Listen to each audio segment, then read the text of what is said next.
Assalamu alaikum. This is Abdul Samad Durvesh, entrepreneur and currently associated with Center for Entrepreneurship at DHS University.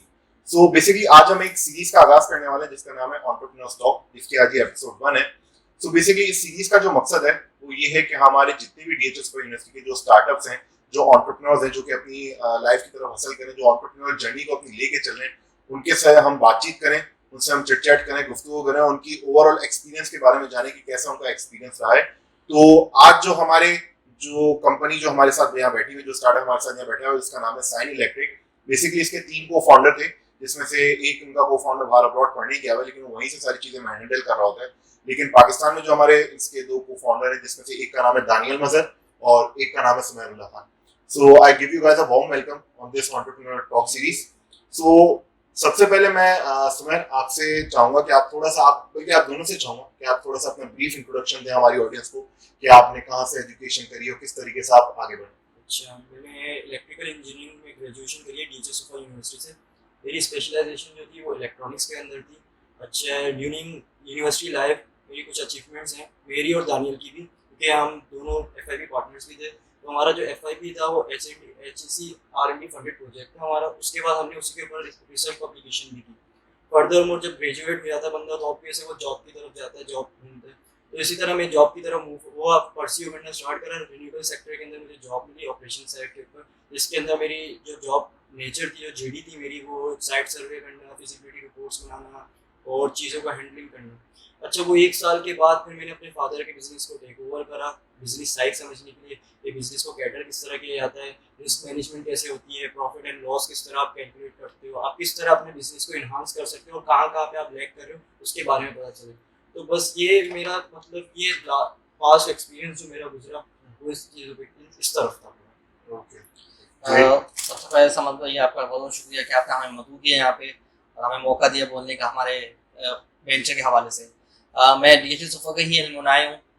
2014 में हम लोग ने admission लिया था, 18 के हम लोग पास आउट हैं और इलेक्ट्रिकल इंजीनियरिंग हमने करी थी. मेरे जो पास वो अचीवमेंट्स है ये सुमैर 2 बता चुका है आपको. एक हमारी FIP फंडेड का प्रोजेक्ट और एक हमारी पब्लिकेशन थी. उसके अलावा मैं यहाँ पे IEEE स्टूडेंट ब्रांच का चेयरपर्सन रहा हूँ, जिसको देखते हुए मेरे टीचर्स वगैरह मेंटर्स जिनको मैं कहूँगा कि उन्होंने मुझे गाइड किया कि या तुम सेल्स एंड मार्केटिंग साइड पे अच्छे हो, मैनेजर साइड पे अच्छे हो, तो तुम्हें वहाँ पे अपना कैरियर परस्यू करना चाहिए. तो मैं वो देखते हुए मैंने एक सेल्स इंजीनियर की जॉब ढूंढी. मैं एज अ सेल्स इंजीनियर काम करना शुरू किया वहाँ पे, ताकि मुझे B2B B2C का पता चले, इंडस्ट्रियल का आइडिया हो कैसे काम करें, इंडस्ट्री में क्या क्या काम चल रहा है, क्या नई इस टाइम इनोवेशन आ रही है मार्केट के अंदर. तो उसको देखते हुए मैंने वो चीज़ देखी और ताकि मेरे कम्युनिकेशन स्किल्स के ऊपर काम हो सके और पॉलिश हो सके वो स्किल्स, तो मैं एज अ इंजीनियर लगा था. That's great, which is very quite impressive कि माशाल्लाह से आप अपने फैमिली बिजनेस की तरफ जाके आपने थोड़ा एक्सपीरियंस लिया, आपने जॉब का भी लिया, आपने थोड़ा सा जॉब का लिया. सो अब थोड़ा वो हमारी ऑडियंस को आप ये भी बताएं कि what is sign electric. Sign electric basically है क्या और किस चीज को आप टारगेट कर रहे हैं. अच्छा, बेसिकली साइन इलेक्ट्रिक जो है वो रिन्यूएबल एनर्जी के अंदर काम कर रही है, लेकिन रिन्यूएबल एनर्जी के अंदर भी पर्टिकुलर सोलर एनर्जी में काम कर रही है. अच्छा, हमारा ये है कि हम सर्विस प्रोवाइड करें सोलर एनर्जी की रेजिडेंशियल सेक्टर को, इंडस्ट्रियल सेक्टर को, कमर्शियल सेक्टर को. Either they are B2B clients और B2C क्लाइंट्स.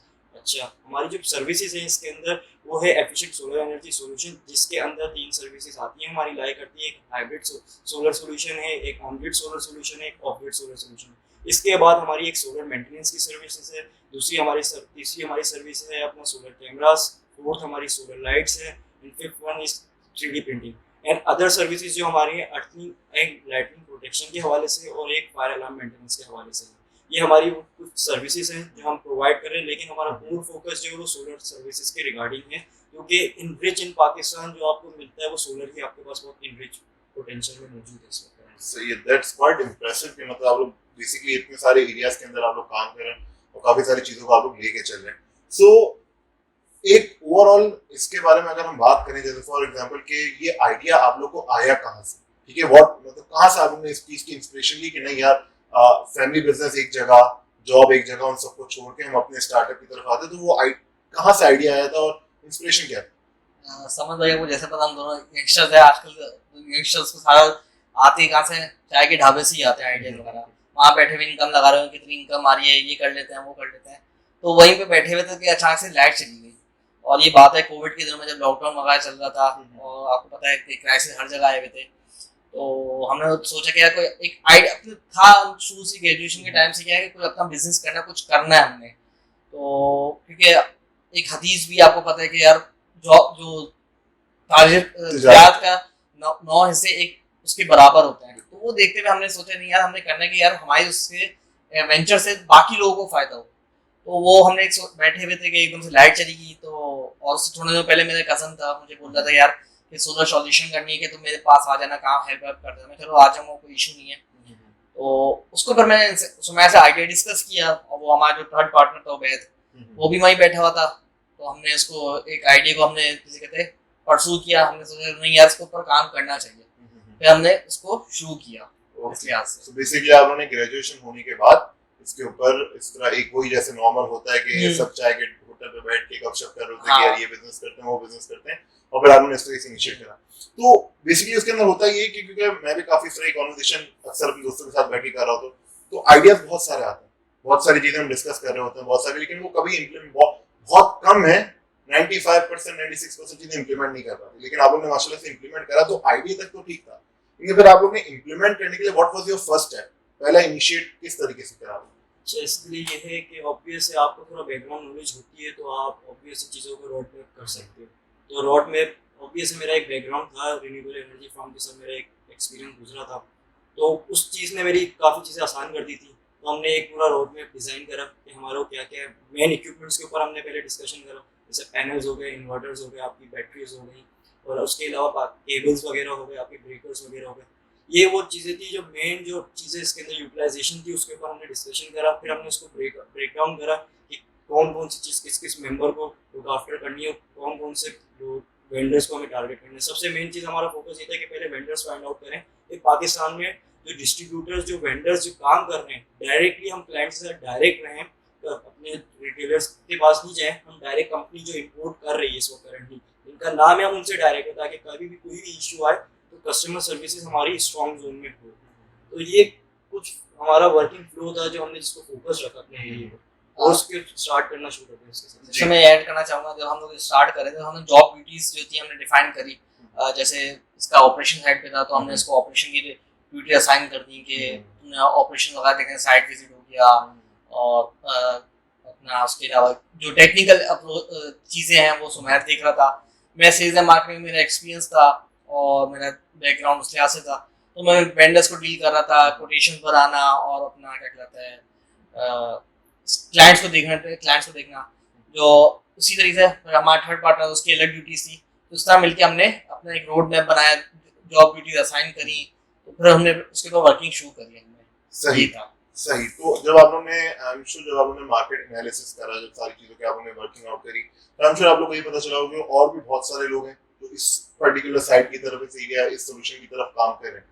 सो उसके बारे में आप लोगों ने कैसे अपने आप को तैयार करा कि आप क्या अलग चीज प्रोवाइड करें, या कैसे आप इस तरीके से काम करेंगे कि लोग आपके साथ काम करें, आपकी कंसल्टेंसी ले सकें? बेसिकली सबसे बड़ा जो चैलेंज था हमारे लिए वो लोकल मार्केट था। लोकल मार्केट के अंदर सेफ्टी हैजर्ड्स को नहीं देखा जाता, वहाँ पे इलेक्ट्रिकल के जो भी स्टैंडर्ड्स होते हैं उनको फॉलो नहीं किया जाता, उसकी वजह से उनकी कॉस्ट बहुत कम होती है, मिनिमम कॉस्ट होती है। जो हमारे जैसे कहते हैं हमारे जिस कॉस्ट के पास हम जा रहे होते हैं वो उस कॉस्ट पे भी नहीं होते, उससे बहुत नीचे होते हैं। मतलब समझ लें 30 to 40% का डिफरेंस होता ही होता है। मैं इसमें एक छोटा सा अपना किस्सा बताता हूँ। हमारे पास एक क्लाइंट आए, उन्होंने बताया कि जी मेरे पास तो 60,000 की हाईवे कोटेशन में हमारा एक प्रोडक्ट है 99,000 का, 1000 वाट का सिस्टम है। उसके वो बोलने यार 60,000 की हमारे पास वो हाईवे कोटेशन आई हुई है। मैंने ठीक है आप उनसे लगवा रहे हैं, मैंने उनको अपना वैसे बताया कि हम लोग सेफ्टी हैजर्ड्स वगैरह को देखेंगे, हमारे स्टैंडर्ड्स वगैरह फॉलो किए जाएंगे, लेकिन उन्होंने, आपको पता है हर कोई मिनिमम कॉस्ट देख रहा होता है, वो उन्होंने लगवा दिया। वो बेचारे काफ़ी परेशान रहे, उसके बाद उन्होंने लगवा तो लिया, लेकिन वो उनका जो जिससे लगवाया था उन्होंने उसको आगे फॉलो अप नहीं किया। तो हमारी फॉलो अप जो हमारी मेन, आपने पूछा मुझसे कि आप यूएसपी क्या है, तो हमारी यूएसपी यही है कि हम फॉलो अप रखते हैं क्लाइंट के साथ, हम क्वालिटी देते हैं, हम उनको 1 साल तक फ्री मेंटेनेंस देते हैं। मार्केट में 2 किस्म की मेंटेनेंस होती है। जैसे आपने रेफ्रिजरेटर खरीदा, आप खराब हो गया, आप खुद कॉल करेंगे कि यार आप आके इसको देख लो सही हो, खराब है। इसमें ये होता है कि हम लोग आपके पास हर 3 मंथ और क्वार्टरली हम आपके पास विजिट करते हैं। क्लाइंट का विजिट कर रहे हैं, ताकि एज अ लेमैन उसको नहीं पता कि यार पैनल्स के अंदर कोई इशू आ रहा है या इन्वर्टर का कोई इशू आ रहा है या कोई ब्रेकर खराब तो नहीं हो रहा, जल तो नहीं रहा। तो वो उन चीज़ों को देखते हुए ये हमारी एक यूएसपी थी।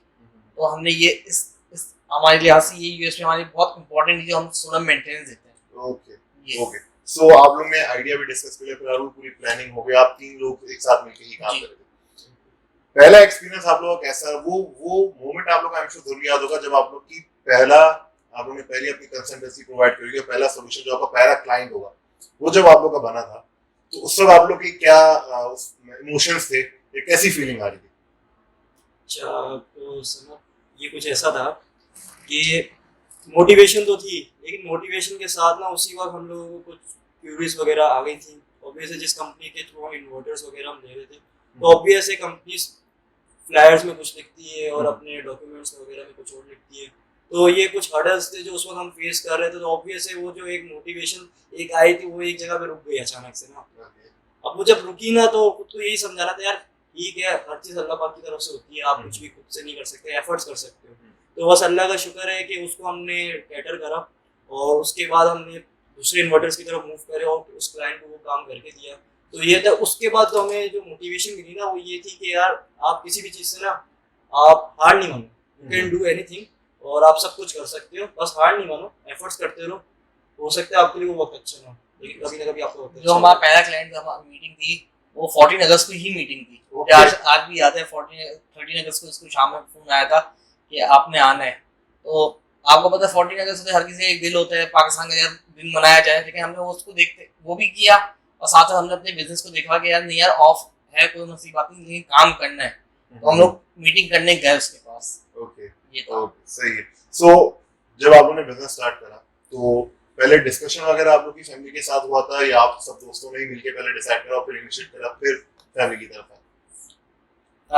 इसमें ये था बेसिकली जब हम लोग आपस में डिस्कशन वगैरह हुई तो मैंने अपने घर वालों से बात कही कि मैं ये करना चाहूँ। घर वालों काफ़ी खुश हुआ, अच्छी बात है कि यार नहीं कोई एक इनिशिएट किया तुमने, अच्छी बात है, एक अपना काम करने जा रहे हो, बिजनेस करने जा रहे हो। तो काफ़ी उन्होंने सपोर्ट थी मेरे घर वालों की तरफ से, इवन सुनाया के घर वालों की तरफ से काफ़ी सपोर्ट थी कि नहीं यार अच्छी बात है, काम कर रहे हो, कोई भी एज अ फाइनेंशियल इशू हो, कोई मसला हो, आना, कोई मसली बात नहीं, हम सपोर्ट करेंगे। तो मतलब बेसिकली आप लोगों को फैमिली सपोर्ट और मॉरल सपोर्ट एक अच्छा मिला होगा, बिकॉज नेचुरली जो हम मतलब एक नॉर्म बनता हुआ आ रहा है कि पढ़ाई करो, डिग्री करो और फिर जॉब करो और फिर वो 60 तक रिटायरमेंट, वही कहीं रेगुलर जो साइकिल चली आ रही, go to work come back home. आप लोगों ने उससे जब अलग हट के निकले तो आप लोगों को काफी सपोर्ट मिला। मैं इसमें बात ऐड करना है, आपको जब तक फैमिली सपोर्ट या मॉरल सपोर्ट नहीं होगी ना आप कभी भी बिजनेस नहीं कर सकते। देखिए रिस्क स्पाइडरमैन को भी लेना पड़ता है। बिल्कुल सही। तो हम भी वो समझ रहे कि हम भी इसके स्पाइडरमैन ही है, हमने एक रिस्क ले लिया कि नहीं यार करना है। कुछ ना कुछ एक्सपीरियंस तो आएगा हमें, कुछ ना कुछ तो गेन करेंगे। अगर काम नहीं चलता कोई एक्सपीरियंस तो गेन करेंगे। यार ये हमारी गलतियां थी, अगली बार कोई और से बिजनेस करना शुरू करते हैं अगर तो हमें ये गलतियां नहीं रिपीट करनी। ये अच्छा, इसमें ये चीज़ मैं पॉइंट एक ये ऐड करूँगा कि अगर आपकी फैमिली का सपोर्ट भी नहीं ना तो आप उससे ना हार नहीं मानो उस चीज़ से। ऑब्वियस है आपकी फैमिली को उस चीज़ के बारे में नहीं पता, तो उसको एजुकेट करो, उनको अवेयरनेस दो उस चीज़ के हवाले से। देखिए यार कोई भी चीज़ होती है, पेरेंट्स को लगता है वो चीज़ आपके लिए सूटेबल नहीं, लेकिन आप उनको जब गाइड करते हो, उनको अवेयरनेस देते हो, ऑब्वियस है यार वो आपके पेरेंट्स हैं, वो आपके लिए कभी बुरा नहीं चाहेंगे। तो उनको जब गाइड करोगे, प्रॉपर उनको गाइडेंस मिलेगी, तो कहीं जाके वो आपकी उस अचीवमेंट के अंदर शामिल हो जाएंगे। और ऐसा नहीं है कोई पेरेंट्स अपने औलाद के लिए कभी बुरा नहीं चाहता। बिल्कुल सही बात है, ये तो आपने बिल्कुल सही करी। सो जब दोस्तों को बताया आप लोगों ने, ठीक है, पहले तो फैमिली में बताया, फिर दूसरे स्टेप में अपने आसपास के दोस्तों को बताते कि यार मैंने बिजनेस स्टार्ट करा है, तो उनकी तरफ से क्या रिस्पांस था? यार टू बी ऑनेस्ट समझ यार दोस्त, आप ना जब कुछ भी काम स्टार्ट करते हो ना तो आप सबसे पहले ना अपने डिपेंडेंसी फैक्टर खत्म करना चाहिए इंसान को अपने अंदर से। ऑब्वियस आपका कोई अपना नहीं होता आपके पेरेंट्स के अलावा। मेन चीज़ ये है, आपके फ्रेंड्स वगैरह होते हैं जो आपके बहुत क्लोज बडी होते हैं, वही आपके मतलब आपके काम आपको अप्रिशिएट कर रहे होते हैं। वरना आपके बैचमेट में यूनिवर्सिटी लाइफ के अंदर कुछ ही लोग होंगे जो आपको सपोर्ट करेंगे, वरना कुछ लोग अपनी मसरूफियत में इतने मसरूफ होते हैं कि वो आपकी चीज़ों को नहीं देख पाते।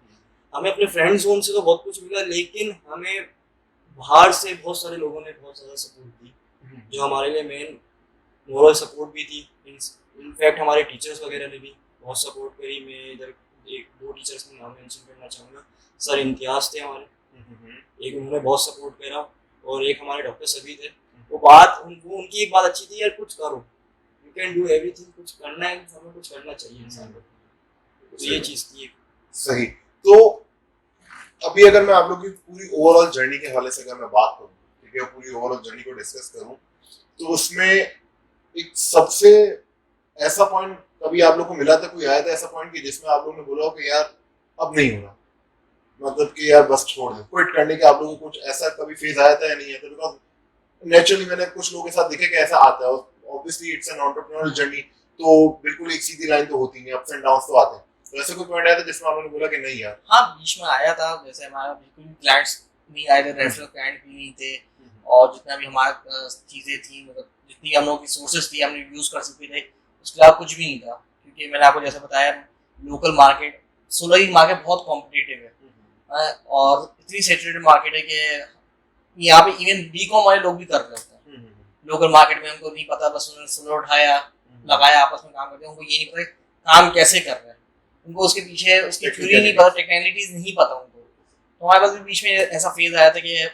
मैं भी डीमोटिवेट हो गया, सो मैं भी डीमोटिवेटेड था कि यार अब क्या करना है, कुछ समझ नहीं आ रहा था, चीज़ें सब जैसे कहे दरवाजे बंद हो गए थे, हमारे सामने कुछ भी नहीं था, क्योंकि क्लाइंट्स नहीं आ रहे, कोटेशन जा रही है हमारी, बट क्लाइंट क्यों, उनके पास बाइंग पावर नहीं है, उनके पास अवेयरनेस नहीं है, उनको लगता है यार ये चीज़ 30-40 हज़ार 50 हज़ार की लग जाएगी, 60 हज़ार की लग जाएगी।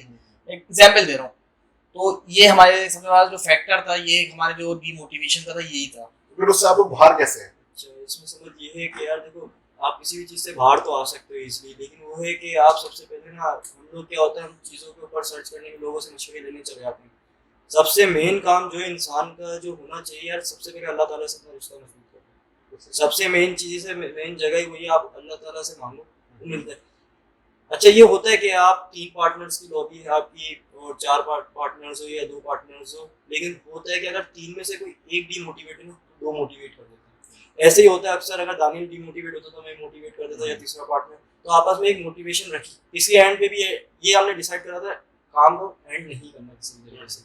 अच्छा, मेरा ये है कहना है कि यार आप अपने 100% एफर्ट्स करो। ऐसा नहीं होता, आप 100% एफर्ट्स करो, उसके बाद अपने गैप एनालिसिस करो कि आपने कहाँ पे लैग कर रहे हो, कौन सी चीज़ आपकी गलत है, उस चीज़ को आप ठीक करो बाद में। तो उस फेज के अंदर जब हमारे पास ये प्रोजेक्ट्स नहीं आ रहे थे ना, तो हमने उसमें गैप एनालिसिस करे अपने, हम कहाँ पे लैग कर रहे हैं, हमने किस तरह मार्केट को पॉप अप करना है, किस तरह मार्केट को टारगेट करना है, किन क्लाइंट की तरफ हमें जाना चाहिए, किन क्लाइंट्स की तरफ हमें मूव करना है। हमने बेसिकली मार्केटिंग स्ट्रेटेजी अपनी चेंज करी। तो मेन ये था कि मार्केटिंग प्लान चेंज किया कि यार नहीं अब क्या करना है, तो हमने वो चेंज किया, तो अलहमदिल्ला वो काम कर गया, लेकिन एक फ्लूक था, चल गया, तो अलहमदिल्ला हो गया हमारा।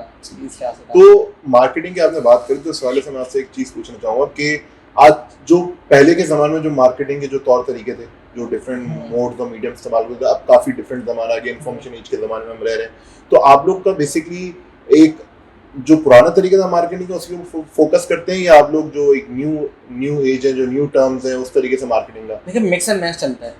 मैं हम लोग फेसबुक पे भी हैं, एक्टिव हैं, इंस्टाग्राम पे भी हैं, लिंक्डइन के ऊपर भी हम लोग हमारा पेज बना हुआ है, हम लोग वहाँ से भी टारगेट कर, इवन हमारी वेबसाइट भी डोमेन है, वो अंडर कंस्ट्रक्शन इंशाअल्लाह, वो भी ऑन एयर हो जाएगी जल्दी। उसके अलावा हम कोल्ड कॉलिंग वगैरह करते हैं, या जो हमारे क्लाइंट्स वगैरह आते हैं फेसबुक के ऊपर, लोगों के पास क्वेरीज आती हैं डिफरेंट प्लेटफॉर्म्स के ऊपर, वहाँ हम लोग अपने जैसे कमेंट बॉक्स के अंदर अपना एक मैसेज ड्रॉप करते हैं, और या फिर हम इनबॉक्स करते हैं, तो वो टारगेट कर लेते हैं इसी तरीके से। तो मेनली हमारा जो मेन फोकस है वो डिजिटल ही है चीज़ों को। सर मैं इसमें एक पॉइंट ऐड करूँगा, ऑब्वियस ये डिजिटल एरा चल रहा है, इसमें डिजिटल वर्ल्ड है, डिजिटल वॉर है, अब सब कुछ ना डिजिटल ही हो रहा है। लेकिन कुछ प्रोडक्ट्स, कुछ सर्विसेज ऐसी होती हैं जो डिजिटल मार्केटिंग में भी ना आपकी वो आपको वो क्लाइंट्स प्रोवाइड नहीं कर सकती, जो स्ट्रॉन्ग क्लाइंट्स आप रेफरेंस से जनरेट कर सकते हैं या डोर टू डोर नॉकिंग से जनरेट कर सकते हैं। अच्छा, कोल्ड कॉलिंग भी करेंगे, लेकिन कोल्ड कॉलिंग के लिए भी आपको स्ट्रॉन्ग कॉन्टैक्ट नंबर्स चाहिए हैं जो इसको ले सकते हैं, इस प्रोडक्ट को खरीद सकते हैं, इंस्टॉल करवा सकते हैं। तो ये है कि मतलब ये आप ये समझिए मिक्स एंड मैच है, मतलब सिर्फ डिजिटल मार्केटिंग का नहीं है, मार्केटिंग की पूरी डोमेन में रहते हुए हम काम करते हैं इस चीज़ के। ओके, सो आप लोग का सबसे बड़ा चैलेंज, अगर मैं पूरी अभी तक की जर्नी में पूछूं, माशाल्लाह से आप लोग को तकरीबन 1.5 साल हो गए बिजनेस में, तो 1.5 साल में सबसे बड़ा चैलेंज और कोविड का इम्पैक्ट आप लोग के ऊपर क्या पड़ा था? कोविड में आप लोग की सेल के अंदर या इस मार्केट में इजाफा हुआ था या उसके अंदर कॉन्ट्रैक्शन आई थी? हाँ, हो रही थी, बट आपको जैसे पता है बीच में ऐसा में लोगों के ऊपर नीचे अप एंड डाउन चल रहे थे, लॉकडाउन का कुछ नहीं पता था लोगों को, तो लोग अब जैसे बीच में रमज़ान भी आ गए थे तो हमें इशू आया, सेल्स हमारी कम हुई। ये लोग आपको पता है रमज़ान के अंदर ज़्यादा फोकस कर रहे होते हैं डिफरेंट चीज़ों के ऊपर, लाइक ज़कात वगैरह के ऊपर, उन चीज़ों पर ये एक लग्जरीज चीज़ है उसके ऊपर जा रहे होते हैं, तो इसलिए हमने सेल्स हमारी कम हुई। और हमें जो इशू और भी आया कि कोविड के दिनों में कि लॉकडाउन दोबारा लग गया था है, और फिर एक आपको पता लास्ट ईयर वो बारिश का काफ़ी सिलसिला, उसकी वजह से 1-1.5 हफ्ता काफ़ी सारे मामला ख़राब रहे, उसकी वजह से मीटिंग में नहीं जा सके, वो क्लाइंट ख़राब हुआ, तो ये सब चीज़ें हैं। सही। तो अगर मैं उस हवाले से पूछूं कि आप लोग का आगे व्हाट्स योर विजन, मतलब आप लोग आगे कहाँ विजन रखते हैं, कहाँ लेके जाने का प्लान है और क्या प्लानिंग रखते हैं आप लोग इस हवाले से? अच्छा, हमारा विजन कुछ ये है कि हमारा जो क्लाइंट्स है ना, पहली चीज़ तो ये हमारे क्लाइंट किसी भी चीज़ सर्विस से ना वो मेंटली रिलैक्स हो। मेंटली रिलैक्सेशन जो होती है ना क्लाइंट की, वो बहुत ज़रूरी होती है। भले वो 10 साल बाद भी हमें कॉल करता है ना, तो हम उस क्लाइंट को वैसे डील करेंगे कि आज अभी क्लाइंट हमारे पास आया कि वो नया क्लाइंट है। हमारा विजन ये है कि हम अफोर्डेबल एनर्जी जो है, जैसे हमारा स्लोगन भी एफिशिएंट एनर्जी जो है, वो कम से कम प्राइस में ना मार्केट कॉम्पिटिटर रहते हुए हम अपने कस्टमर तक पहुँचाएं विद क्वालिटी। हमारा काम सिर्फ क्वांटिटी प्रोवाइड कर देना नहीं है, हमारा काम है क्वालिटी के साथ फिजिबिलिटी के साथ काम प्रोवाइड करना है। एक चीज़ अगर हमारी टिल 15 डिग्री पे नहीं लग सकती, लेकिन लोग लगा देते हैं, जबकि वो लगनी चाहिए 22 डिग्री के ऊपर, लेटीट्यूड एंगल्स के ऊपर, लेकिन लोग लगाते हैं। उनका काम है सिर्फ करके दे दें। हम वो नहीं चाहते, हम चाहते हैं हमारे क्लाइंट को सेटिस्फैक्ट्री काम मिले, भले वो उसके घर पे वो सिस्टम, हम अगर कोई सामने कंपनी बोल रही है 15 किलोवाट का सिस्टम लगाना है और हम 10 किलोवाट का इंस्टॉल करें, लेकिन 10 किलोवाट का जब हम इंस्टॉल करके देंगे तो प्रॉपर उसके पास आउटपुट आ रहे हैं। सही। हमारा विजन है हमारे क्लाइंट तक जो भी सर्विसेज पहुंचे वो लॉन्ग लास्टिंग। सो बात को हम इख्तिताम की तरफ लेके जाते हैं। सो आप जो हमारी जो यंग जनरेशन है, ठीक है, जो कि अभी या तो अपनी स्टार्टअप सोच रहे हैं, आइडिया के ऊपर है, या अभी ग्रेजुएट होने वाले हैं, they also want to pursue entrepreneurship just like you guys, तो उनके लिए आप दोनों अगर एक छोटा सा मैसेज दे सकें एक-एक करके। बेसिक मैं सबसे पहले तो मैसेज ये दूंगा कि यार जो भी काम करने लगे हो उसके लिए मोटिवेटेड रहना, छोड़ना नहीं। अप एंड डाउन्स आते हैं, कोई मसले की बात नहीं, घर वालों को समझाओ, सपोर्ट लो उनकी। हाँ, फाइनेंशियल सपोर्ट का इशू आएगा, हमें भी आया हुआ है, सही बात है।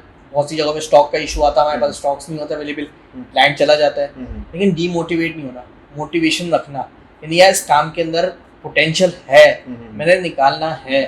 स्टार्ट करने से पहले मार्केट को सर्च आउट करो। हमसे एक गलती ये हुई, मार्केट हमने सर्च आउट नहीं करी थी, थोड़ी बहुत थी, हम सदर गए, हमें था यार चलो ठीक है 70 की मार्केट कर रहे हैं, बाकी और लोग नहीं कर रहे हैं, बट यहाँ पे बहुत लोग कर रहे हैं सैचुरेटेड मार्केट में, आपको बताया। तो ये सबसे बड़ा एक हमारा ड्रॉबैक था। मैं इसलिए मैसेज बता रहा हूँ कि आने वाले यंगस्टर जो भी एंटरप्रेन्योरशिप शुरू करना चाह रहे हैं, एंटरप्रेन्योर बनना चाह रहे हैं, वो ये गलती ना करें, मार्केट को सर्च करें सबसे पहले, मार्केट को सर्च करें, मोटिवेट रहें, काम में इंशाल्लाह पोटेंशियल निकलेगा, और काम वही करें जिसमें उनका इंटरेस्ट हो। ये नहीं कि यार दूसरे के में जैसे कहते हैं एक भेड़ चल, वो नहीं चले, यार वो बंदा फला कर रहा है तो मैं भी वही कर लेता हूँ, वो ना करें। ये जी। अच्छा, यूथ जो है ना, मेन जो यूथ का इस वक्त करंटली फोकस हो, either they are in inter or in university life, first year के स्टूडेंट्स हो या सेकंड ईयर में हो यूनिवर्सिटी के, या थर्ड ईयर में, फोर्थ ईयर में, they should find out there कि उनके अंदर कुछ खास तो होगा। ऑब्वियस है, हर बंदे में किसी न किसी चीज़ में वो एक्सपर्ट होता है, वो किसी न किसी चीज़ के अंदर लाया करता है। तो ऑब्वियस है सबसे पहले जिस चीज़ के अंदर आप बेस्ट हो ना, आप उसको ना इन्हांस करो, उसको उसकी स्किल्स को पॉलिश करो, और उस स्किल्स को पॉलिश करने के बाद में उसकी मार्केट सर्च आउट करो कि मार्केट में उसकी क्या वर्थ है। जब आपको वर्थ डिफाइन हो, आप चीज़ों को देखो, एंटरप्रेन्योर बनना, बिजनेस करना, कमाना, ये सब बात की कहानी है। सबसे पहले आप अपनी स्किल्स देखो कि आप उस स्किल्स के कितने कैपेबल हो, आपकी कैपेबिलिटी कहाँ लाए कर रही है, और अपने आप को आप कितना पॉलिश कर सकते हो। ऑब्वियस है, आप एक स्टेज पे पहुंचने के लिए ना एक आपको स्टेप चलने होते हैं। ऑब्वियस अगर मैं बोलूँ यार मैं बहुत अच्छा बिजनेसमैन बन जाता, पहले मैं 2018 में स्टार्ट करता तो मैं यहाँ पहुँच जाता, तो पॉसिबल नहीं था। एक बैकग्राउंड नॉलेज होना ज़रूरी है किसी भी चीज़ की। अगर आप सोलर के अंदर जैसे हमने मूव करा तो हमारे पास एक बैकग्राउंड नॉलेज थी। जैसे दानियल ने एक बात करी, बीकॉम, यार बीकॉम वाले काम कर रहे हैं, सही है, इंस्टॉलेशन के बंदे यार, फिजिबिलिटी रिपोर्ट्स, ये सब चीज़ें, टेक्निकलिटीज़ जो होती है ना, टेक्निकल इसकी जो चीज़ें हैं उनके बारे में नहीं पता हमें। तो मेरा मैसेज यही है कि यार आप जहाँ पे भी अभी मतलब आप जो भी चीज़ कर रहे हो ना, आप बेस्ट हो अपने, अपने आप को बेस्ट समझो। आप ये नहीं समझो कि आप किसी से कम हो। अगर आप किसी चीज़ में, किसी सब्जेक्ट में अच्छे हो तो आप बेस्ट हो। आप अपने आप को मोटिवेट रखो, कभी डीमोटिवेट नहीं होना। डीमोटिवेट होगे तो ऑब्वियसली आप चीज़ों से दूर हो जाओगे। मोटिवेट रहो, लूप होल्स फाइंड आउट करो। ऑब्वियसली यार आप कुछ कर रहे हो, आप नहीं कामयाब हो रहे, आप सक्सेस नहीं पा रहे हो उसके अंदर, तो आप अपने लूप होल्स देखो कि आपने कहाँ गलती करी। ऑब्वियसली कहीं ना कहीं इंसान की गलती होती है तो वो रह जाता है किसी से। लेकिन कामयाब बनने के लिए ना सिर्फ एफर्ट्स की नीड नहीं है, दुआओं की भी ज़रूरत है। साथ में साथ आप सबसे बेहतरीन अमल है कि आप अल्लाह से अपना रिश्ता मजबूत भी करो।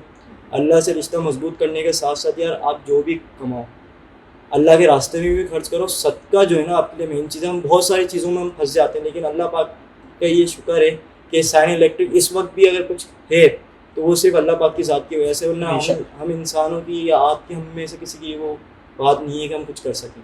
तो मेरा मैसेज यही होगा कि आप जो भी कर रहे हो ना उसको बेस्ट करो, अपना best. Okay, so thank you very much, thank you Sumer and thank you Daniel for your precious time आपने जो हमें दिया। और I truly learned a lot from you guys। मैंने बहुत सारे नए नए टेक्निकल टर्म्स जो आप लोगों ने बात करी, बहुत सारी चीज़ें मुझे सीखने को मिली। आई एम श्योर हमारी ऑडियंस को भी बहुत सारी चीज़ें मिली होंगी सीखने को। सो इंशाल्लाह हम की लिंक की डिस्क्रिप्शन, के बिजनेस के डिस्क्रिप्शन हम अपनी वीडियो के इसके अंदर भी डाल देंगे। सो किसी को उनसे कांटेक्ट करना हो तो मेरे थ्रू किसी का रेफरल होगा तो मेरा फायदा भी हो जाएगा। बेसिक अगर देखें एज अ वो टेक्निकलिटी की लिहाज से आप कांटेक्ट करना चाहते हैं, नो इशू यार, कांटेक्ट करो, हमसे कांटेक्ट करो, हमें पूछो भाई ये मसला है। अगर आप बिजनेस भी कर रहे हो, हमसे यंगस्टर कोई बिजनेस कर रहा है हमारे साथ का, कोई इशू नहीं है यार। अगर आप हमारे कॉम्पिटिटर हो, आओ हमसे पूछो यार मुझे यह मसला आ रहा है या कुछ भी है, इस लिहाज से हम आपको गाइड करेंगे यार, कोई इशू नहीं है। That's great। रिस्क जिसने जितना कमाना है ना वो नसीब लिखा हुआ है। बिल्कुल सही बात है, बिल्कुल सही बात है। सो इसी के साथ हम अपनी आज की जो पहली एपिसोड है एंटरप्रेन्योर्स टॉक की, उसका हम इख्तिताम करते हैं। और इंशाल्लाह हम अपनी नेक्स्ट एपिसोड में किसी और स्टार्टअप के साथ मिलेंगे जो एक डिफरेंट जॉनर के ऊपर काम कर रहा होगा, और हम उससे चिट चैट करेंगे और बात करेंगे कि उनकी एंटरप्रेन्योर जर्नी का आगाज़ कैसे हुआ और किस तरीके से वो काम करते रहा। सो सब अपना ख्याल रखिएगा। अल्लाह हाफिज़।